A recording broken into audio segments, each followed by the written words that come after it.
ഇന്നലെ അമ്മച്ചി എന്നെ പറ്റി വല്ലതും പറഞ്ഞോ? ആള് ഞാൻ വിചാരിച്ച മാതിരി അല്ലല്ലോ. അയ്യോ ഞാനോ? അമ്മച്ചി ചുമ്മാ പറയുന്നതാ. സ്വന്തം മോളെ പറ്റി ഒരമ്മച്ചി അങ്ങനെ ചുമ്മാ പറയൂ? അങ്ങനെ മുഴുവനും ചുമ്മാതല്ല, പക്ഷെ കൂടുതലും ചുമ്മാതാ.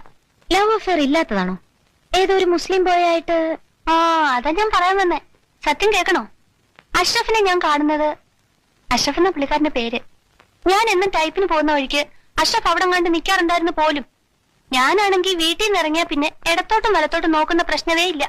വീട്, ടൈപ്പ് റൈറ്റിംഗ് ഇൻസ്റ്റിറ്റ്യൂട്ട്, വീട്, അങ്ങനെ. ഒരു ദിവസം അഷ്റഫ് എന്നോട് ചോദിക്കുക, ഞാനൊരു സാധനം തന്നാ വാങ്ങിക്കോന്ന്. എനിക്കങ്ങ് ദേഷ്യം വന്നു. എന്നാൽ എന്താ സാധനം നമ്മളെന്ന് അറിഞ്ഞിരിക്കണമല്ലോ. അത് ആ നോക്കുമ്പോഴെന്താ ഒരു കത്ത്. കരണക്കുറ്റി നോക്കിയൊന്ന് പൊട്ടിക്കാൻ ആദ്യം എനിക്ക് തോന്നിയത്. പിന്നെ ഞാൻ ആലോചിച്ചു, അത് വേണ്ട.